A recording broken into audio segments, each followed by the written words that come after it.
Hi guys, welcome to my channel. আমি এখানে নেকলেসটা বানানোর জন্য 4 কোনা সাইজের দুটো কাপড়ের টুকরো নিয়েছি, যার প্রত্যেক সাইড 9 সেমি করে। এরপর আমি দুটো কাপড়ের টুকরোকে একসাথে জয়েন্ট করে পিন আপ করে নিচ্ছি, যাতে সেলাই করার সময় কাপড়ের টুকরোগুলো এদিক ওদিক সরে না যায়। আমি যে ফেব্রিকটা ইউজ করছি তাতে এই টাইপের ডিজাইন ছিল। তোমরা যে কোনো প্রকারের ফেব্রিক ব্যবহার করতে পারো, শুধু সেটাকে চৌকো করে কেটে নেবে। সাইড থেকে 5 সেমি ছেড়ে পুরোটাই নর্মাল কাঁথা স্টিচ দিয়ে দিচ্ছি।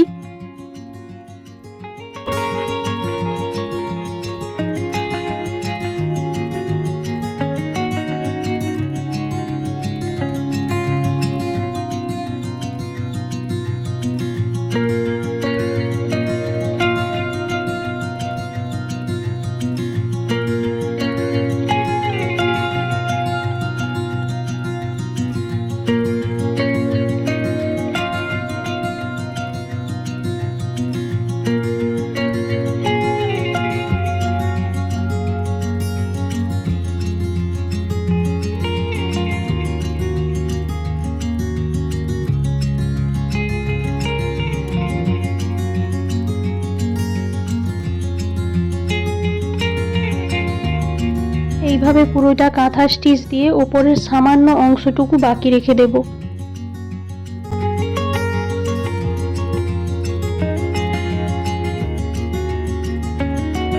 কোণের এক্সট্রা কাপড়গুলি কেটে নিচ্ছি, যাতে কোণের শেপটা ভালোভাবে আসে। কোনো একটা সোচালো জিনিসের সাহায্যে কাপড়ের টুকরোটাকে উল্টে নেব। তোমরা চাইলে এখানে কটনের কাপড়ের পরিবর্তে সিল্কের কাপড়ও ব্যবহার করতে পারো।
এখানে আমি বুলিয়ন নট বানাচ্ছি। বুলিয়ন নট বানানোর জন্য 6টি সিল্কের থ্রেড নিয়ে তাকে আমি ডবল করে নিয়েছি।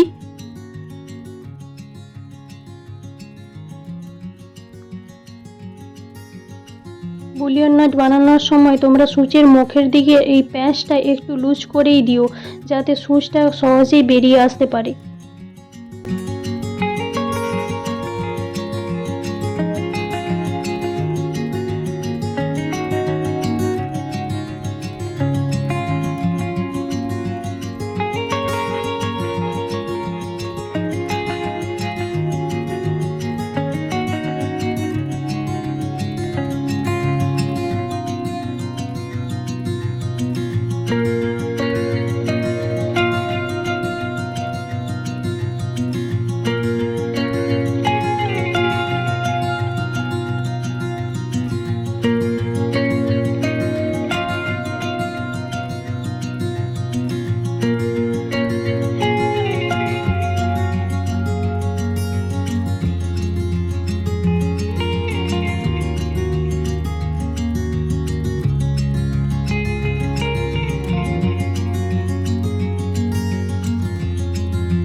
বুলিয়ন নাটটা অনেকটাই বড় সাইজের বানানো হয়েছে বলে এখানে আমি গ্লু অ্যাপ্লাই করে এটাকে সেট করে নেব, যাতে এদিক ওদিক না হয়ে যায়, না হলে দেখতে খারাপ লাগবে।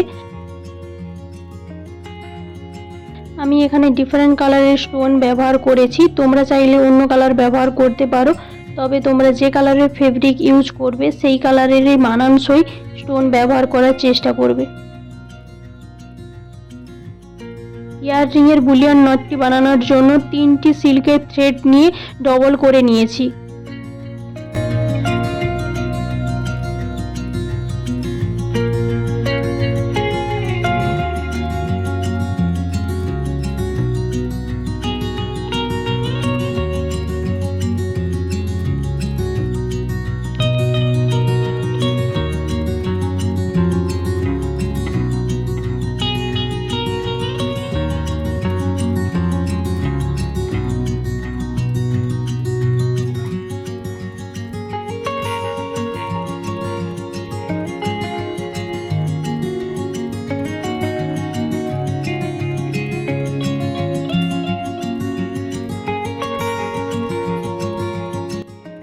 দু সাইডে ফুটো করে জাম রিং অ্যাটাচ করে এক সাইডে জুয়েলারি টাসেল এবং অন্য সাইডে ব্যাক ডরি অ্যাটাচ করে দেব।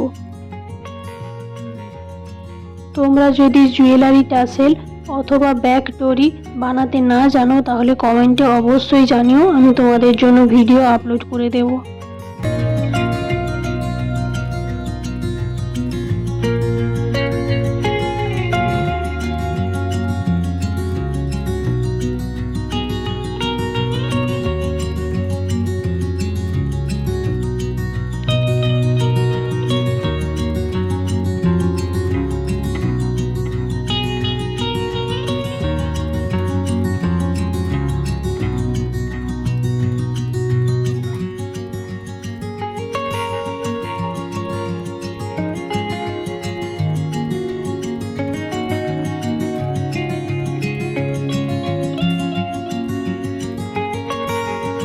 এই নেকলেস সেটটা বানানোর জন্য যেসব জিনিস ব্যবহার করা হয়েছে ডেসক্রিপশানে আমি উল্লেখ করে দিয়েছি,